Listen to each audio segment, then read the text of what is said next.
Right then, how to clean your Fanatec CSL Elite pedals.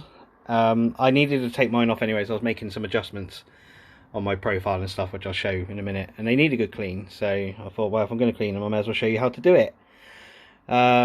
Pretty simple. First of all, you need to start by just obviously give it all a clean, because it's all covered in dust. And it's all like, because I wear trainers, all these little white bits are from like residue off the back of my trainers and that sort of stuff. First thing you want to do, give them all a wipe down, give them all a clean. And what you want to do, you see this there, that's all ground in dust and dirt or whatever that gets ground up against the base plate. So you want to try and get in there, give all them a good clean first. That'll give you a better throttle travel, stops you getting so much of that jumping around. You'll still get a little bit, but this is how it stops some of it. So we'll start with that. Easiest way to do your brake, obviously, take off, lift the bar out, then you can drop your pedal back and get in there and clean it. So I'll go do that and I'll come back once that's done. Right, they're all cleaned up. They're still a bit damp. I haven't used any proper water. What I've done, benefit of being a dad, baby wipes. These are just water wipes. They're not fragrance or anything like that, so you don't get any baby wipe smell. But as you can see, they're all clean under there, including the throttle pedal as well. Now there's a little blemishing there, you can see just at the base of the pedal. That's actually where the powder coating's wearing down. Well, obviously I'm getting off the throttle and it hits the base.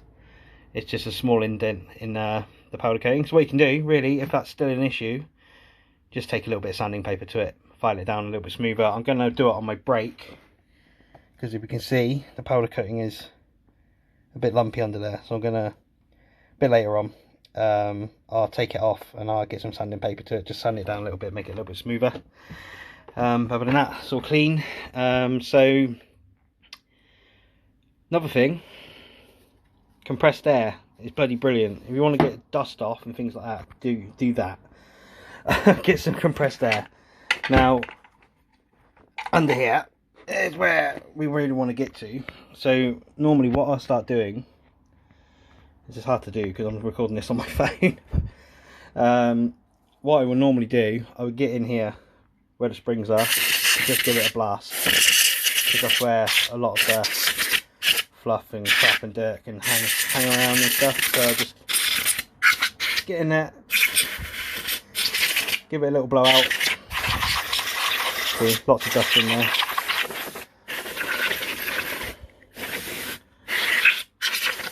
That'll do. Don't have to be too particular with it. So, throttle pedal, this one. There's your potentiometer. Now we need to get under there to get to, obviously, getting either cleaning it, getting dust out, or at least just rotating it, get any kind of like graininess out of the potentiometer. So I'll take that off. It's only 3 screws. What you'll find, it'll look like your clutch pedal. It'll have 3 screws, and then there's basically a warranty sticker there. But take it off, peel the sticker off, take the 3 screws out, pop the plate out. Now what you might find when you first try and take the plate out, it'll be a little bit hard to get out. So we'll loosen the screw, and you need something to get under it to wedge it out. Either a really small thin flat screwdriver. Don't go in this side because you don't want to pinch the cable. You want to try and get in the gap a little bit. It's quite fiddly at first when you first do it, but once you've done it a couple of times, it's actually easier to slip out. It's because of the powder coating. So the plastic casing likes to stick, basically. So right, I'm going to knock these screws out. I'll pull out a potentiometer and I'll show you what that is. And there it is, potentiometer, the little bastard that causes all the problems. Alright, so I'm not going to do much. All I'm going to do is spray a little bit of air inside where I can. You can't really spray inside the potentiometer anyway. But what we're going to do, let me just put it down there. Now you can see I normally put a tiny bit of grease, tiny bit of lithium grease on the cog, because what happens is the cog gets worn down. Sorry if I'm not getting in shot here, it's hard for me to look at the potentiometer and the phone at the same time. So what we're going to do, just to help clean it, is just rotate it all the way to maximum, all the way to minimum, and just keep doing that for several turns, and that'll help grease it back up again basically. There is a tiny little grease on the bearing that'll help clear out any of the crap. If I can get a decent shot here, let's have a look. Yeah, I can't really get a decent shot of it. But what happens is, because this is a plastic cog here, I don't know, see if I can get my phone to focus on it.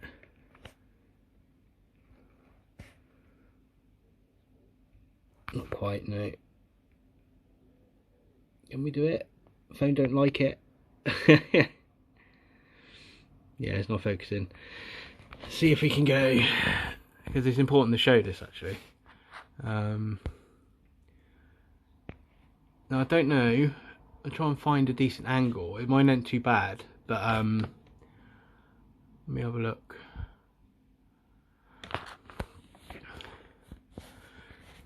Because what happens here is that this is a plastic cog on there.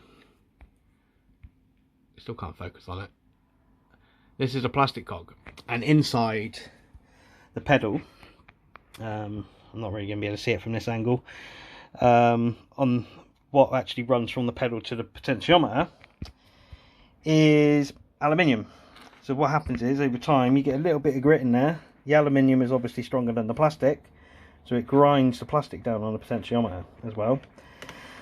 So yeah, but not ideal. So I've got a little bit of cleaning to do. I'll try and focus again. This is really annoying, this phone not focusing properly. So you can see there's a little bit of grime and stuff in there. We're just going to clean that out with a wet wipe. This was an absolute bastard to get out, by the way. This is always the longest part, getting it out, because it's an absolute pain in the ass.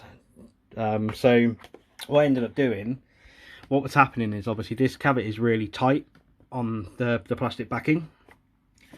So what I've actually done, I've ground a sharp screwdriver against this, because this was kind of overlapping the plastic backing. So I've shaved a little bit of that off, just to let it be a little bit easier to get out and in again next time. You don't need to take a lot off, but just enough. It probably looks more on the camera than it actually is, because I mean, if you look at the size of the screwdriver, it's only a tiny bit. But it'll make getting it in and out a little bit easier from now on. So I suggest to do that. If it's fitting really tight, then be patient getting it out, because it can be a ball ache. And if and when you do finally get it out, just take a nice sharp screwdriver and just shave that edge down a little bit there, and then that should help you get it out. Right, anyway, I'm going to go in, give this a little clean, and I should show you how to put it back together again. Right, it's all clean. So what we're going to do, thread our cable back through the base. Be careful with it, don't snag any of the cable. Potentiometer can only go in one way.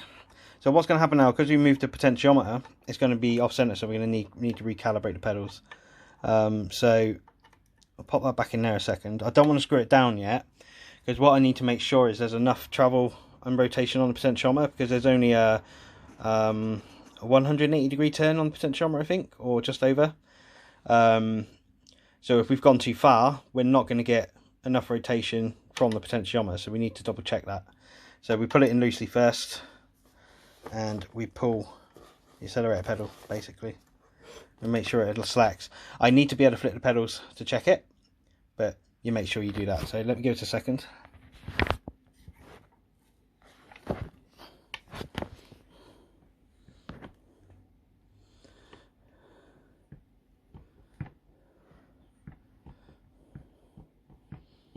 Yeah, it's all good.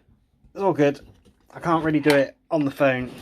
Can't really do it on the phone, I'm afraid, but I have to hold. You have to put your finger on the back of this, so it pushes against the cog on the inside of the pedal, and then look down the gap in front of your pedal, and you know, around the back of your pedal here, where I can obviously push my potentiometer through from the front.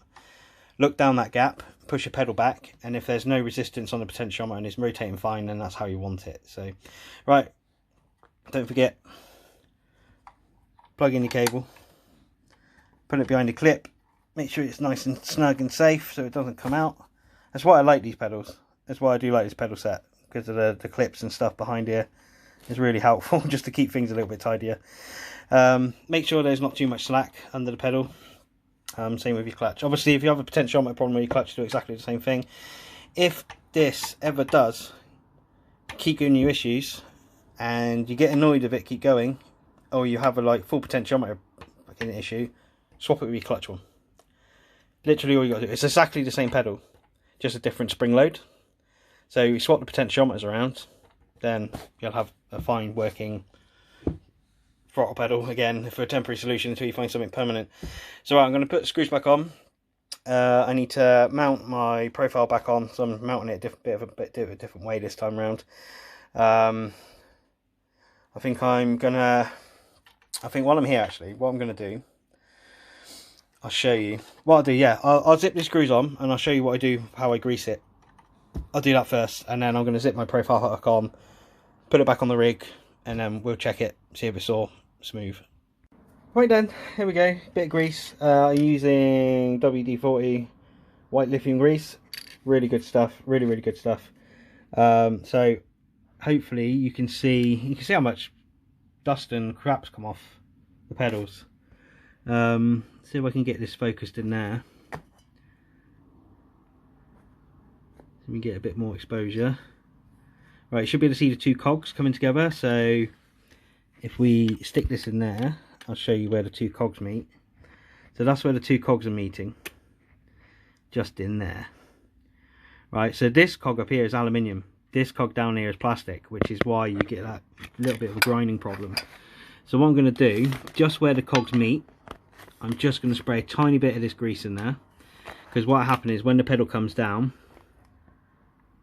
is the top cog rotates downwards, the potentiometer rotates inwards. So what we need to do is lay the grease this side, and then that'll help keep it all running a little bit smoother as we go on. So not a lot, tiny bit.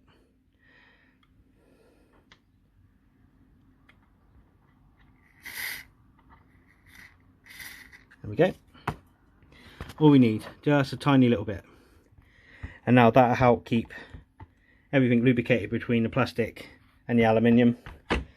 So if any good dirt and stuff does get in between the cogs, it shouldn't grind the plastic down. At least you're still going to get the issue of getting dust in the potentiometer, but you won't get the issue so much if there's any dust that ever goes in between the sprockets there. You won't get so much grinding, and you won't end up wearing down that plastic bearing.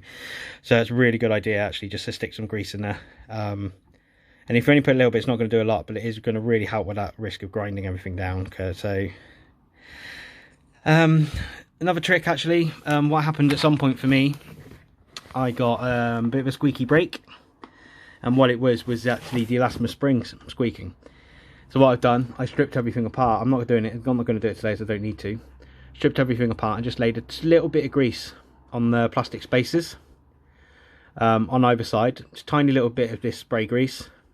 Put it all in between. It's nice and smooth, and it gives enough movement under the spaces for the springs to expand, so you don't get none of that squeakiness. So if you do have a squeaky brake, there's your solution. Just put a tiny bit of grease in between the spaces.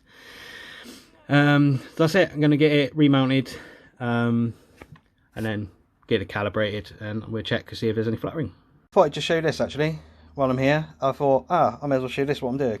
Now what was happening is, obviously when I hit the pedal plate, the front lifts. Well, it doesn't lift, it shouldn't lift, but over time the nut and bolt I was using to go through the profile on the other side or through the pedals, over time one of the sides were loosening off. So obviously then my pedal plate was shifting at an angle, which was just getting irritating to the point it was getting really loose. So what I've done, or what I'm going to do, I'm going to chuck these on. These are like grip type nuts and bolts basically. So what this will do, this will help bite into the pedal plate because of the rotation on there, and this will bite on the other side through the profile as well. So that should help give it a nice tighter grip, stop it moving so much. I won't have to be tightening it up every couple of weeks. So this should be a better solution, hopefully. Right, anyway, and here we go. So we can see obviously we're not calibrated at 0 properly, so we'll set minimum, push it down, set maximum, and that's it. How smooth it is. Ooh. Ooh. Normally I set my max a little bit lower than actual maximum on the pedal. So it means I'm on full throttle. My foot starts to relax. I'm still going to be at 100%. I normally add a tiny little dead zone on the throttle. Then it means if my foot's resting on it, I'm not going to push it by accident. And that's it. Look at that. Beautiful and smooth. Wow. Wow. Easy peasy, eh? Right, there you go.